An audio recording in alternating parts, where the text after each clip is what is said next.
Bismillahirrahmanirrahim. Assalamu alaikum wa rahmatullahi wa barakatuh, and good afternoon, everyone.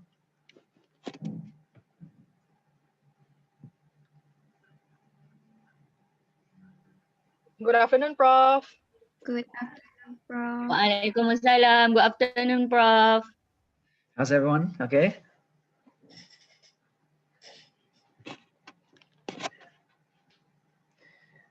Okay.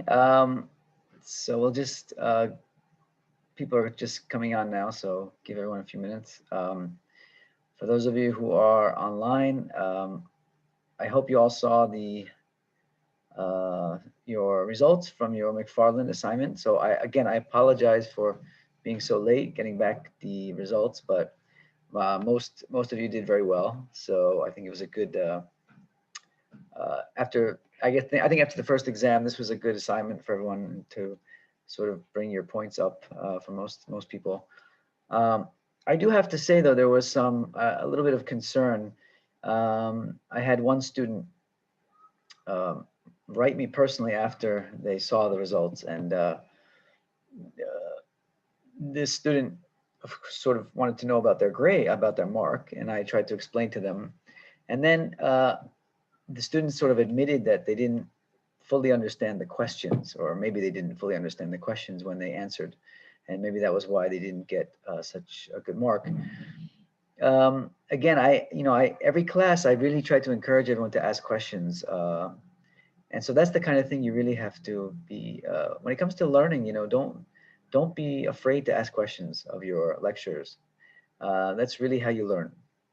And I'm not the kind, you should know that I'm not the type of lecturer that's going to give you like second chances to do over your assignments and stuff. I mean, I'll give lots of assignments. We do these little assignments to get extra points and stuff like that. But I expect you to be clear about the assignments before you submit them, okay? So if you're not clear, please ask me questions. If you want to, if you don't want to ask in class, that's fine. You can always contact me individually, WhatsApp me or whatever, and you can ask any question. But you really need to be clear before the assignment, not after, okay? Because I'm not really the type to give like, a retake or anything like that. It's just not my style. So if you're not clear about anything, please ask, okay? You can never ask me a bad question in class, all right? All questions will be entertained, all right? So please do that. And this also goes for the exams, so when we prepare for the exam, if you're not clear about anything, please ask, okay? So just to give you some fair warning, but most people in the class did very well. I was quite impressed by a lot of your answers. I think you guys really grasped the movie quite well, especially from the perspective of the class and what we've been learning so far. I thought you captured it very well. A lot of you tried to infuse the use of the different youth development theories, and I appreciate that. Some of the attempts to do it were not quite right, but I appreciate the effort in trying to do that, trying to relate the theory to the movie. Many of you did very well with that as well. Not all of those questions really actually relate to youth development theory per se. Like the question about how they help to build, how the team or the team, I guess, brought together the community, for example. That's not going to be really found in a youth development theory. It's more about a community development type of theory. But I appreciate the effort that you tried to relate it to the youth development theory. So I gave most people points for doing that. Okay, so are there any questions after, at this point, after the assignment? Anybody want to know? In terms of the answers or the questions?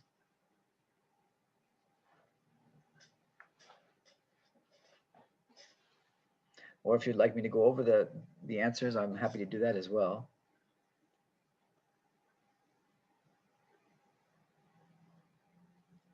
Nobody? Okay.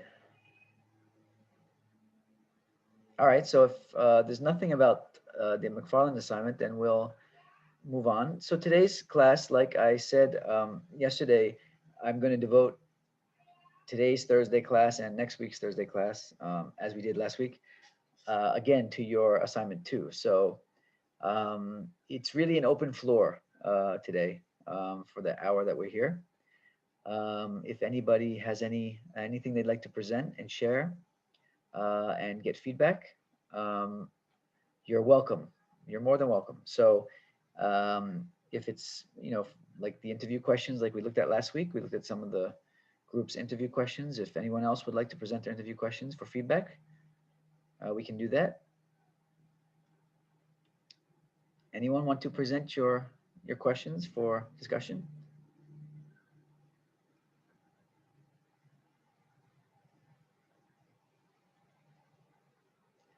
Last week, everyone was eager to present. This week, nobody wants to present. So Mimi, I saw you have made several revisions to your questions, which is really good.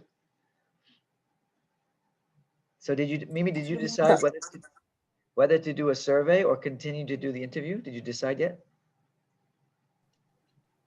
So far we stick to interview, but if the answer were not really well, then we will, take other action by distributing the survey in order to support our data. Okay, excellent. Sounds very good. So you have a backup plan. That's good. Bagus. Yeah, you can use survey. There's no problem with that. Of course, I was encouraging you to do interviews, but if it's easier for you just to do like a Google survey or something, if you feel that that will give you enough data to do the program, that's fine as well. Okay, so I'm not forcing you to do interviews, but of course, interviews give you the richest data. They give you the most descriptive, the most detailed data. So that's why they're usually better for this type of thing. But if you want to do a, Google form survey or something, feel free to do that as well.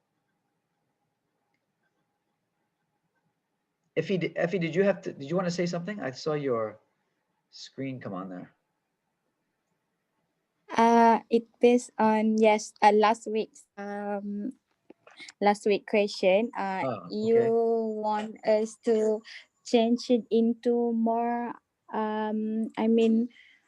based on their own experience, because our program is about health awareness toward LGBT. So is it okay if first question is about the background of the interviewees, then we ask about what do you think about intercourse and oral sex in LGBT community. Third, do you know the risk of having one of them, means that if they did intercourse or oral sex to their partner, so do they know the risk that will cause aftermath? Next, have you ever tried any one of them towards your partner? Next, have you ever take HIV, STD, or syphilis test? Do you use any protection? What is your hygiene practice? Do you ever seek any psychiatrist or counseling? Have you ever attend any program about health awareness regarding to LGBT? And the last one is, do you expose your sexual orientation to the community? Okay, so you're focusing more on the health issues, is that right? Yes. Yeah, okay. So yeah, it seems much more focused than it was last week. So I think that's probably better for to do a program. So you have a mix. I see you have a mix of sort of closed-ended questions and open-ended questions. So I think it's always better to ask the sort of direct closed-ended questions first, so you sort of get, that gives you kind of a profile of them and their sort of current behaviors and all that. And then you can ask them about things like, because what you're going to find out is you're going to say, oh, okay, so they're involved in these kinds of behaviors, oral sex and all that. Then from there you can say, okay, well, given that you're involved in these things, are you aware of the health risks, right? So it makes more sense to start with those fact-based descriptive questions, and then to follow up with the open-ended questions to get their opinion, to get their experience and all that. Okay. All right. So I think that would Thank be, you. Thank you, Prof. I think those questions make a lot more sense in terms of having a much more directed program at health-related issues. So I think it'll be easier for you to design a program that way. Okay, thank you. Okay, all right, sure. Anybody else want to share anything?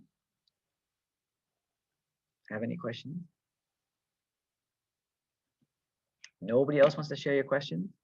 Wow, very confident. Everyone's very confident that they are going to ask great questions and get all that good data. Amir, do you want to say something?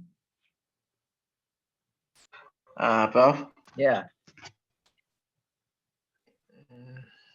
can I share screen? Uh-huh. Shafika.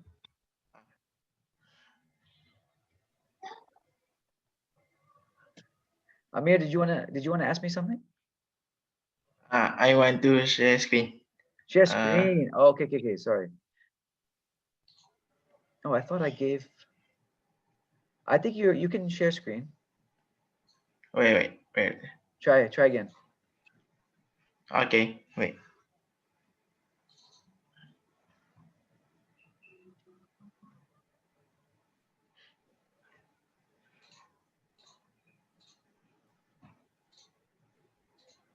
Yeah.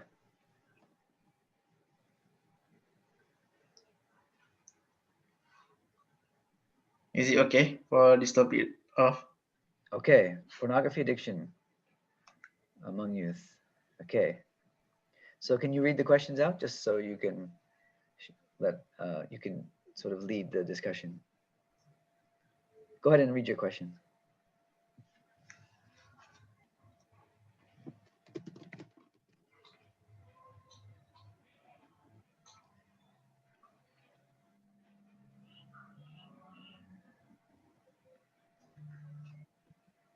Amir? Yes. Go ahead and you can read the questions out. Just read them out. Baca. Oh yeah. Ah. Okay. First, when you start editing pornography. Okay. So all Okay. right. So let me stop you there. So I don't think you wanna ask them about addiction specifically. I think you wanna first by asking them, like, first get some background information about them, a little bit of background information. Who are they? And then you can ask them how long have they been consuming or looking at pornography. For how long have they been doing it, right? How long? Yeah, because you sort of want to understand the progression and how serious it is, right? Because a lot of people that are addicted to something, they don't know they're addicted to something. They just know that they do it or they use it, and so to ask them if they're addicted, they may, who knows, they may deny it, or they may say, well, is there a difference between like looking at pornography and then being addicted to pornography? It's like it's not really clear. So I think you want to first just ask them how long they've been, viewing pornography, right? When did you start viewing pornography? How long have you been viewing it? How often do you view it, right? Those are the things that really sort of speak to addiction. Okay, and you want it to be personal. So like the question number one. Question number two, what causes people to become addicted to pornography? You want to ask them personally, how did you become, right? Not what causes people, but how did you become involved with or with pornography? And then you can ask them, do you feel you're addicted to pornography? And they'll say yes. Or why do you think that? What makes you think that, right? Have you tried to stop? And they say, oh yeah, but I can't. It's hard, whatever. Why is it hard to stop? What happens when you want to stop but you cannot? That kind of thing. All right. What are the side effects? Okay, so what are the side effects of your addiction? Is it true that men are likely to get involved? Okay, so again, when you do an interview, you want to ask them their personal experience, not general questions. Like this is a general question. Like, is it true that men are likely to get involved? So you want to ask them personally their experience. Is that clear, man? Okay. Yeah. How? So for example, 4. I'm not sure if question 4 would be kind of relevant to what you're interested in, only because it's again, it's a general question. But number 5, how does pornography affect your daily life? Okay, so ask them directly. Okay.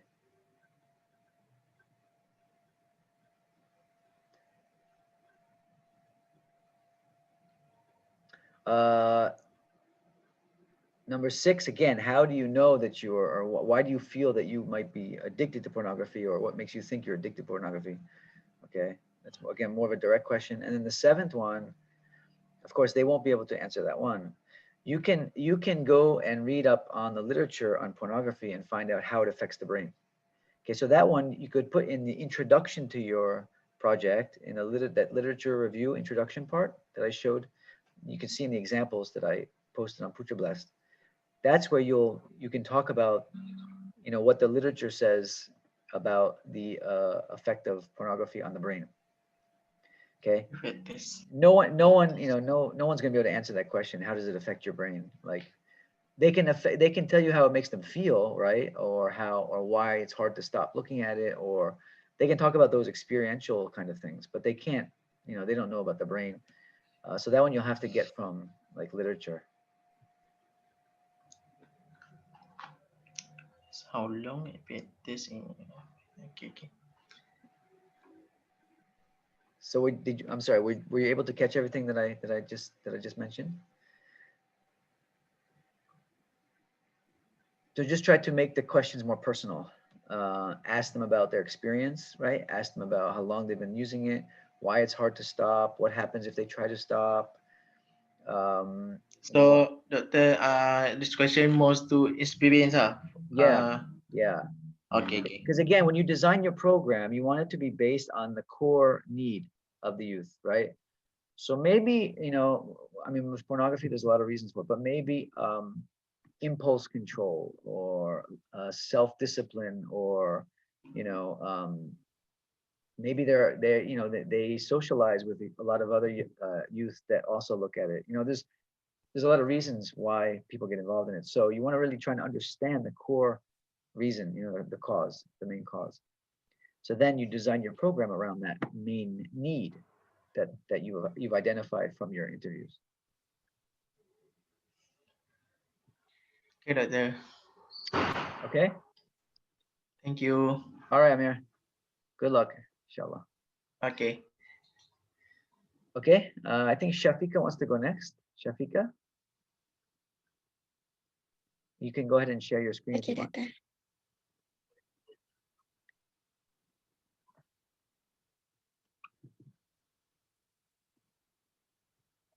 Can you see, Doctor? Yep. Okay, unemployment. Okay, so our group chose to make an awareness program about employment. So basically, this is our question. Okay, for the first question, what is your understanding of employment? Second, what is your view about employment among you? Third, why does the situation happen among them? 4, what makes them fall into this situation?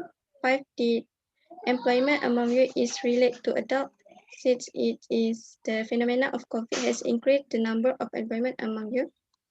7, in your opinion, is employment among you normal?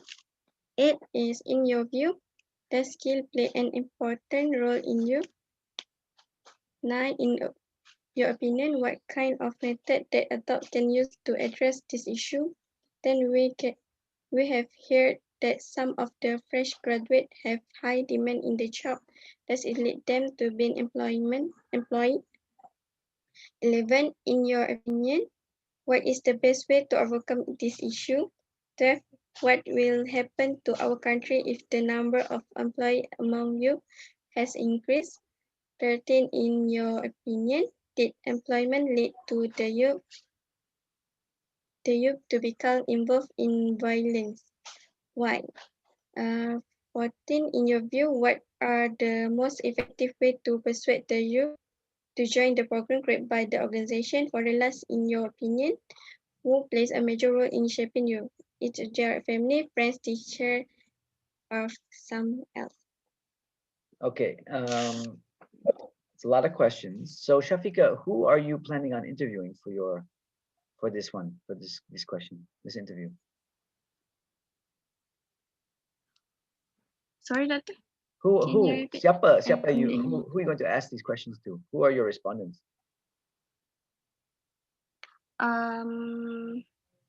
You? Youth. Ah. Okay, are you going to interview unemployed youth, young people that are unemployed?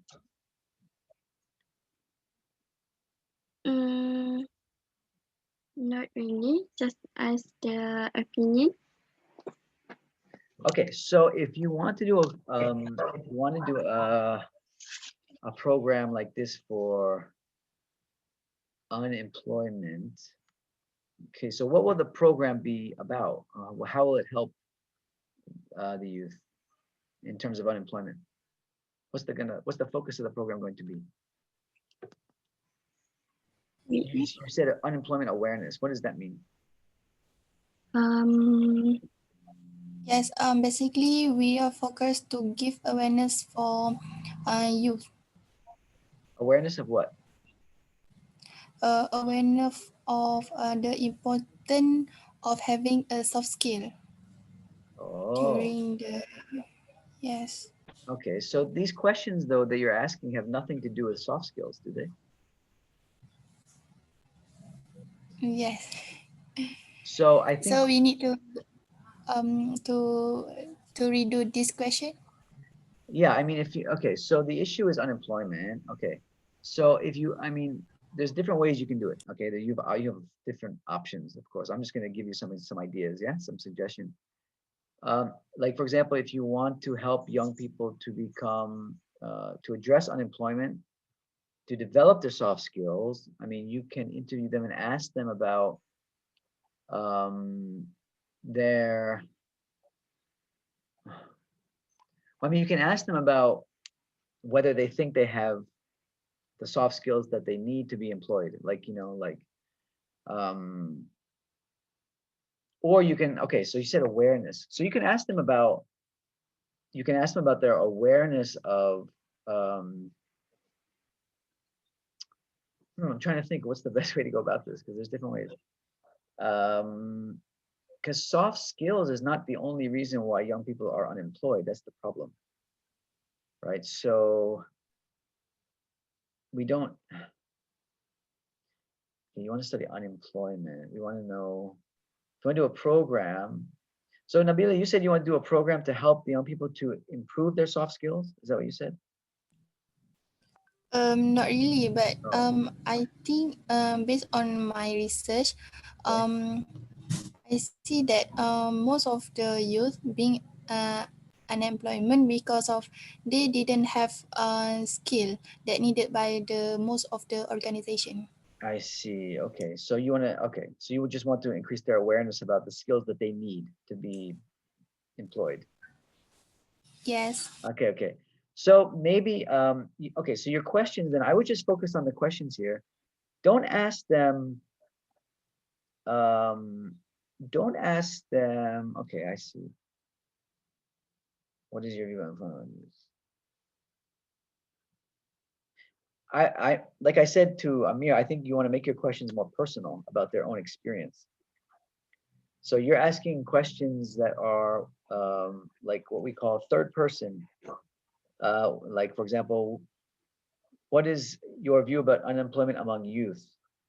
Right? So I mean, they may have an opinion, but it doesn't mean necessarily that it's going to be an opinion related to the topic. Really, they may not have any experience with the topic. So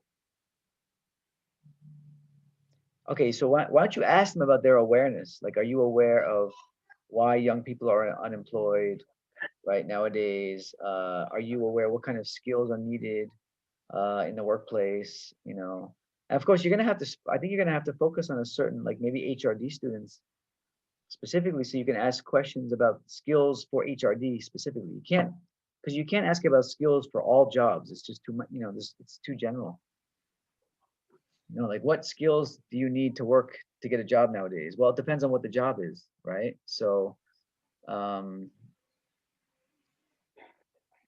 Okay, doctor. So it means that if my respondent is work as engineer, so it means that I need to ask them about engineer, something that related with engineering. Yeah, because those are the Or jobs they're going to be trying. I mean, that's what for them, unemployment. They're going to be trying to get engineering jobs. I'm just trying to think. Okay, awareness about unemployment. Awareness of unemployment. Yeah. Okay. I mean, I guess you can ask. Yeah, but I guess that you can ask them, get a sense of the general kind of skills that are needed. Um,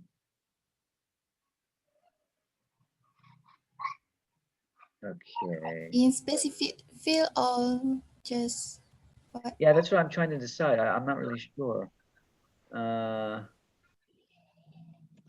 But you need to, I think your questions, you probably have too many questions, and they're not not all those questions really are related to the topic. Like number 15 is a little bit, that's a little bit too general. I think it's not really related to the question, to the topic.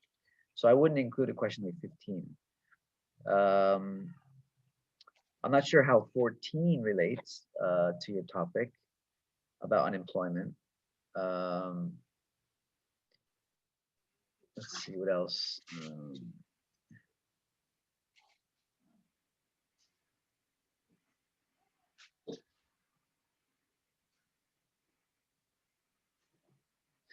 We've had some fresh graduates in high demand on the job. Okay. I mean, you have several good questions because they're open-ended. I mean, they're going to give you some nice, good answers. But yeah, like 14 and 15, I don't think you need. I think they're, and then 13, I mean, I don't know if you want to really talk about violence. You may just want to ask them, what is, as a result of unemployment, what are you, how is it affecting youth, right? How is unemployment like affecting youth? Be more open-ended than talk about violence specifically for 13. Okay. So, okay, I mean, I think for just general program on general awareness about unemployment, and, what kind of skills they need, what they need to know about, unemployment. I mean, I think your questions, I think are good. But again, like just the last three, I would probably reconsider. Okay, thank you, doctor. Okay. Any other questions you guys have?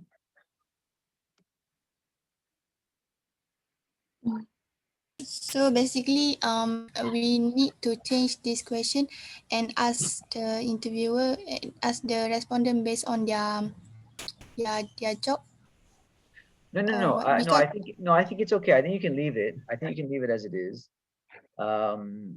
It's fine. Just if you want to just do a general program for all youth on awareness about unemployment, I think it's okay. No need to specialize it according to job.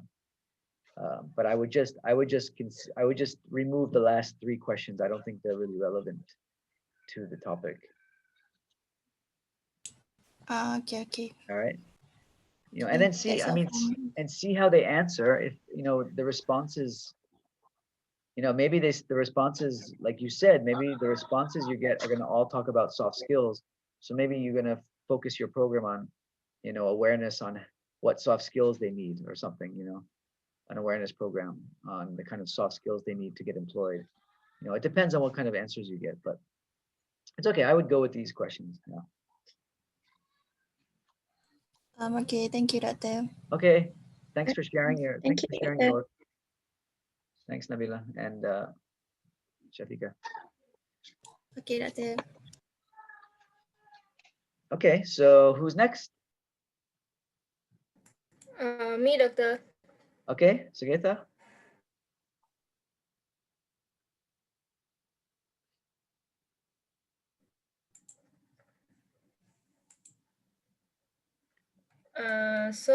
Basically, me and my partner, we have choose the title cyberbullying among youth.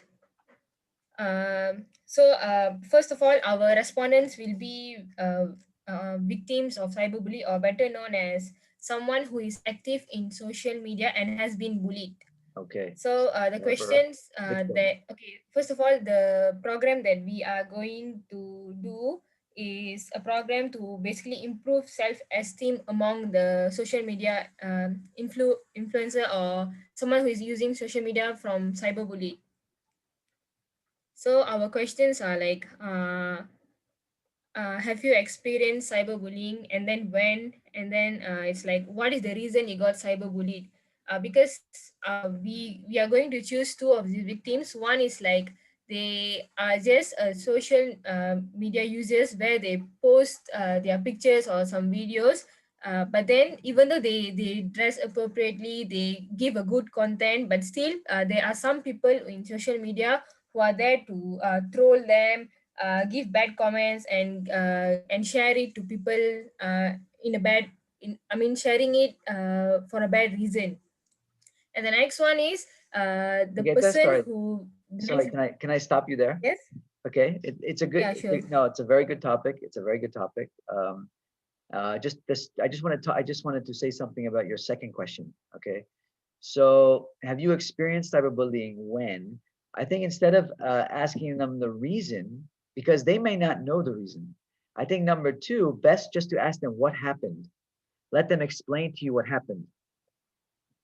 Oh, okay. Okay, and then ask them, do you think why do you think you were bullied?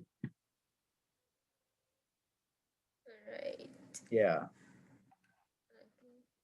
Why do you think after they explain what happened, they post their picture and then so and so, a few people made comments and it was, and back and forth, blah, blah, blah. So they explain what happened. And then you can say, do you have any idea why you think you were bullied? Right? That kind of idea. So, because they may not really know, but they'll have some ideas, right? They may guess or something, but that's a better way to ask the question. All right, Prof. So actually, basically, why we choose this topic is because in May, during this pandemic, during May, there Yeah. was actually a victim. She posted a TikTok video with her fellow colleague, and it was a foreigner. So there's a fake trolling page in Facebook. They bashed her and comment her badly till she was so stressed out and she actually suicide. So that's our main reason we choose this topic. Yeah. And we are also because some social media or users, they actually don't really know the ethics or the habits how they should behave for them. Some, they just tend to share everything they do online. I mean, like most of them nowadays, the youngsters especially, they seems to be living in social media. They post everything from A to Z, whatever they are doing in social media, which is not good. They should Yeah. know the proper habits or ethics, and they should know their limits by sharing informations in Yeah. social media, because not everyone who are viewing it is someone that will accept their views or their opinions. So there are some people, I mean, there are definitely people who will critique them. And also, I would like to stress something that sometimes it might be us also, like to share something, let's say a message or a video without we knowing the real, whether the information is valid or what. We are just sharing it. Yeah. I mean, like we are just sharing it. So before we are sharing something, we should actually know the validation of it before sharing, because this kind of situation actually impacted in a person's life, so till someone actually suicide. So we as Yeah. a responsible social media users, we should be aware of it. So Yeah. these No, are our questions. yeah, it's a very good topic. I think it's a very good topic, very important topic. Don't settle yet on your program being about self-esteem, only because once you do your interview here, you may find that the core issue is not actually about self-esteem. Maybe the core issue is really about, like you just said, they don't really know how to use social media appropriately, right? Or Right, something, Prof. or something like that. So it's okay to have that idea, okay, self-esteem, but first do the interview first and see what kind of responses you get, and then you can decide on what makes the most sense for your program. All right, Prof. Thank you. Yeah. And then these are also our questions. We have almost 19 of it. Oh wow, that's a lot of questions. Okay, can you just go up a little? I want to see your earlier questions. Good job. Okay, wait. All right. Do you share your phone?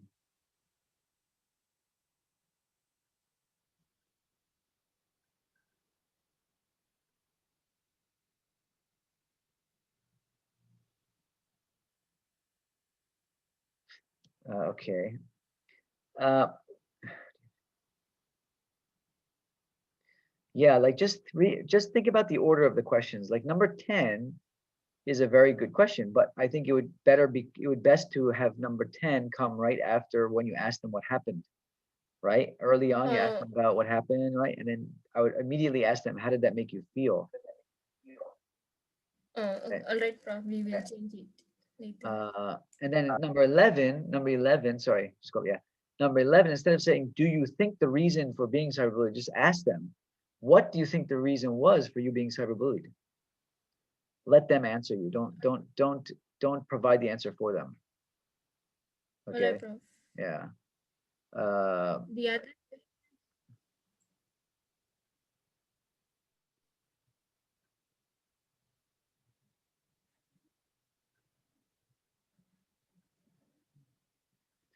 Yeah, I'm not sure if 14 to 19, I'm not really sure if you need those questions actually, because you're going to be asking them earlier on about their actual cyberbullying experience. So then, like, to go back to ask them about whether they post pictures regularly and stuff, it seems kind of uh, like it's not necessary. I don't know. Okay, all right, Prof. We will change it. Yeah, I think up to 13 is enough. I don't think you need these other ones. I mean, you can keep them just in case you want to ask them. But I think up to number 13, I think cool. All right, Prof. Okay. Thank you, Prof. Yeah, looks good. Thanks, Agatha. I don't know if I pronounced your name right. I apologize if I didn't. How do you pronounce your name? Yes, it's good. Sugita. Sugita, sorry. Sugita, yeah. Thank you, Sugita. Okay, anyone else want to share? Farah, do you want to share? You said you want to go after Sugita. Me, Doctor. Yes, Me, Farah. Yes, Shima, my partner. I can see you guys have a very you guys are very much in tune with the issues now affecting youth, especially during COVID-19. So pornography, obesity, cyberbullying, these are all very important issues. Okay, go ahead, Farah. Okay, Prof. Me and my partner Shima, we choose obesity among us during COVID-19 Okay. is based on their experience, how they handle and how they control their diet, or if have obesity, how they be normal. We can stay normal. Yeah. BMI. Yeah, So BMI. the first question is, how is your awareness about obesity? Second, do you think that during this COVID-19 season, rate of obesity will increase among the youth, and why? Third is, do you think stay at home will increase your weight, and why? Four is, how is your diet throughout COVID-19 season? And five, how about your daily activity during season COVID-19? Six, why do you feel the need to control your diet? Seven, do you think obesity is often is with young?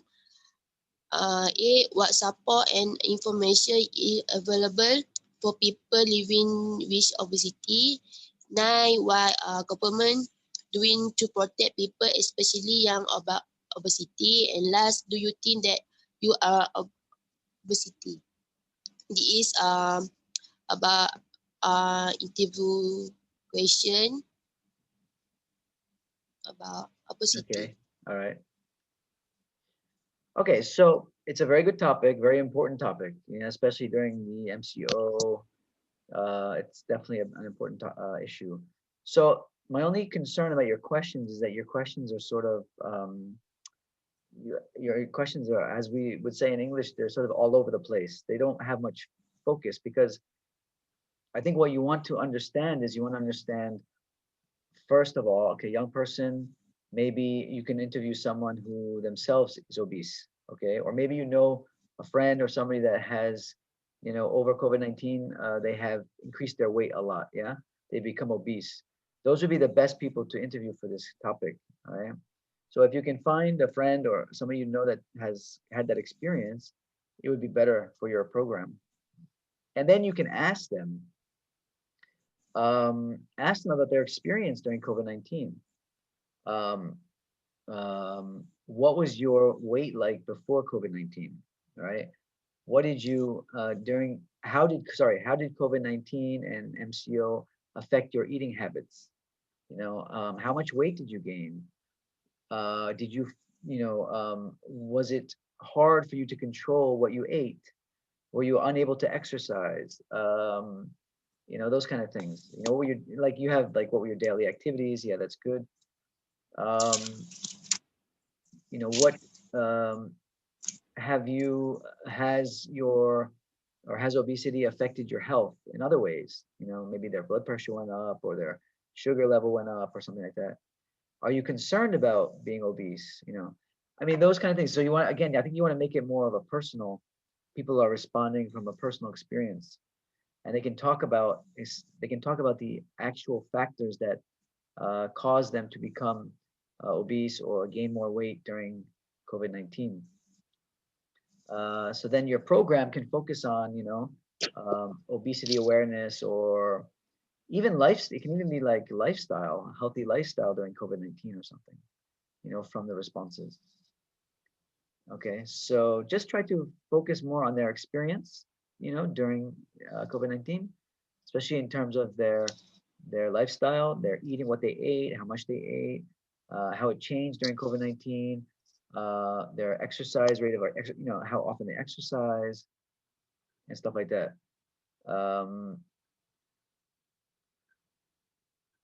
Like so for example, maybe they say, oh, during COVID-19, I started to eat more.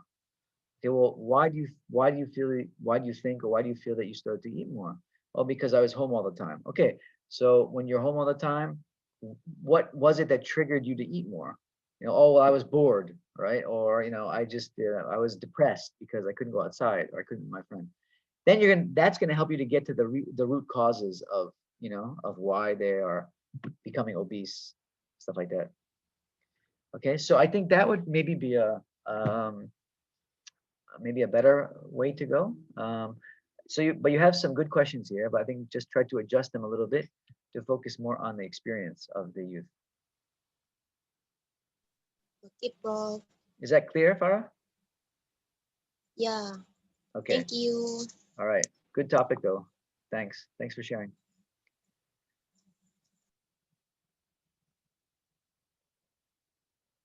Okay, so anybody else? I don't see anyone else in the chat box. Anybody else want to go? Have anything to ask or? Can I? Sure, Akila, go ahead. Okay.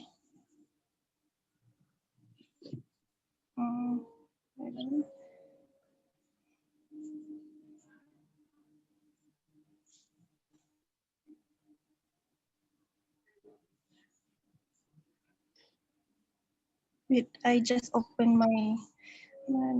Yeah, go ahead, go ahead.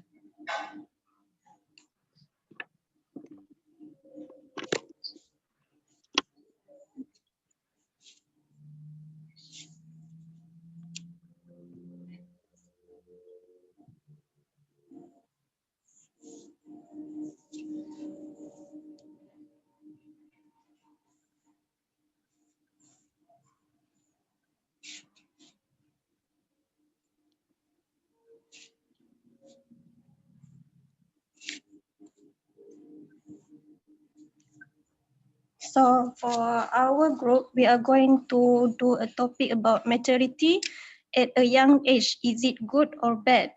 Although being matured in the young age is not wrong, but we afraid that they might partake in the decision making that could get serious if they try to be adults and involved in activities that could be detrimental to their innocence, that can cause permanent damage to their life.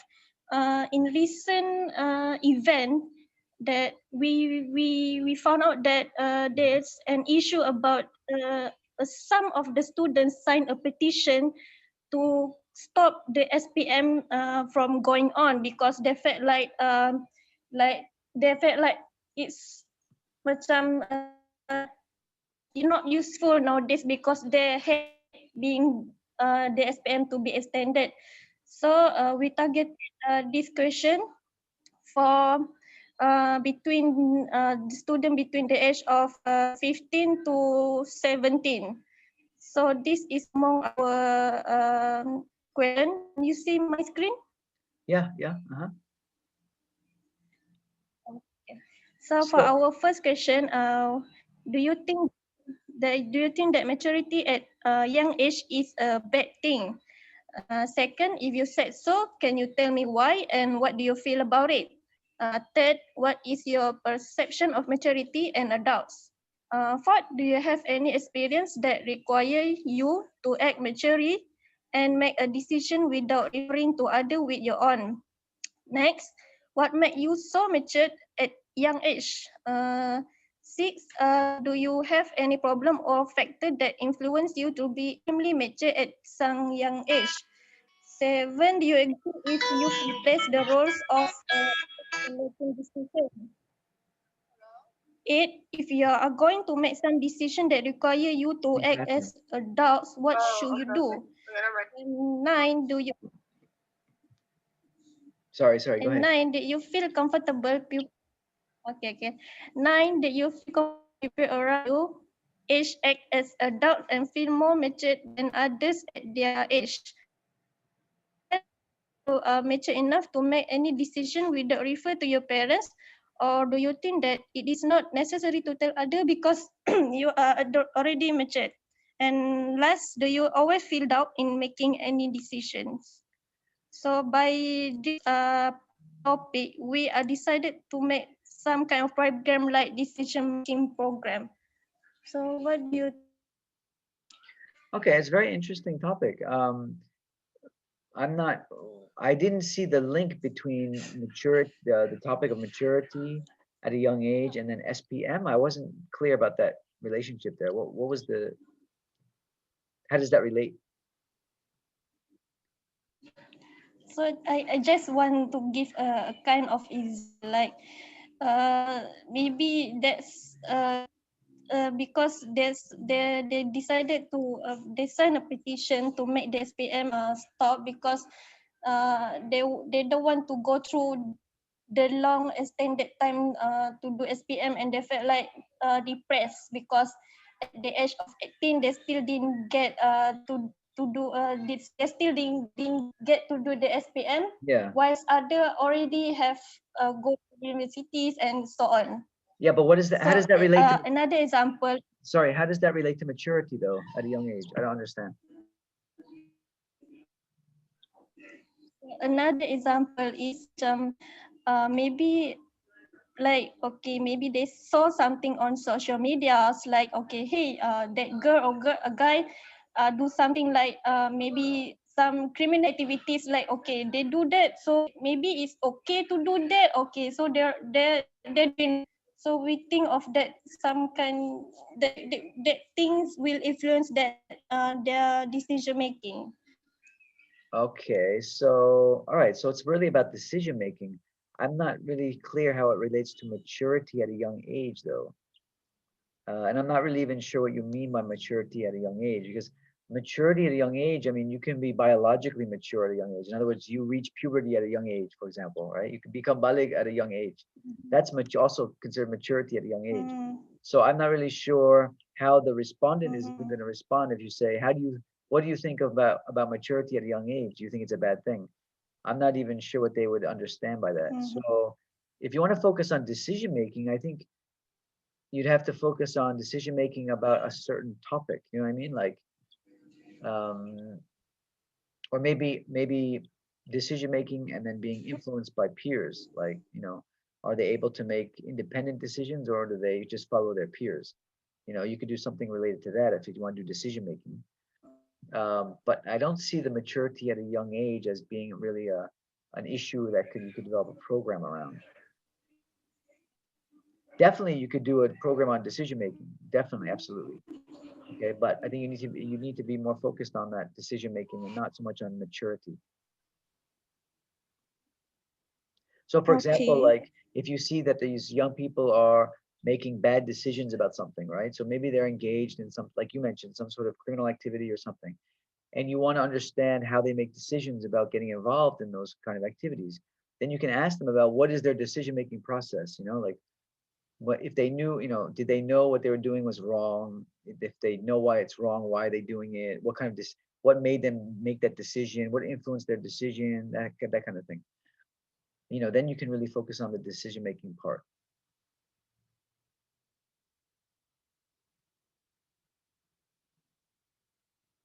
Does that make any sense to you, Akila? I don't know where you went.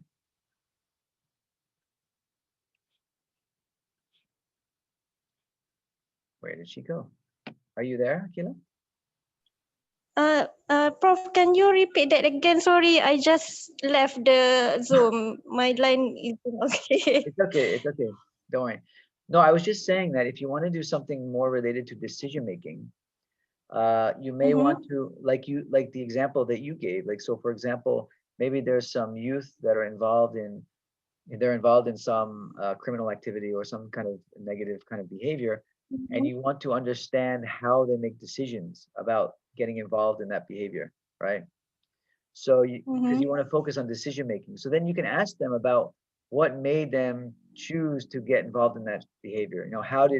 What was their decision making process? So you ask them about the decision making that they, and then you can develop your program around how sort of teaching young people how to make better decisions. Okay. Okay. But I just don't see the maturity as an issue that you could really develop a program around. Okay, I see. Yeah, but decision making is a good one. That's a good one. I mean, to have a program around decision making is a very important. That's a very important skill that you can definitely teach in a program. Okay. So Okay. I get it. So we are going to change our topic to decision making then. I think that would be better. Yeah. Thank you. Okay, Akila. Thanks for sharing.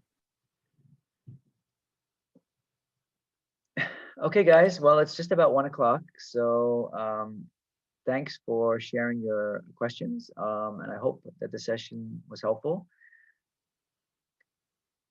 And let's see, it's week 11. So I guess we will meet again, inshallah, on next Wednesday.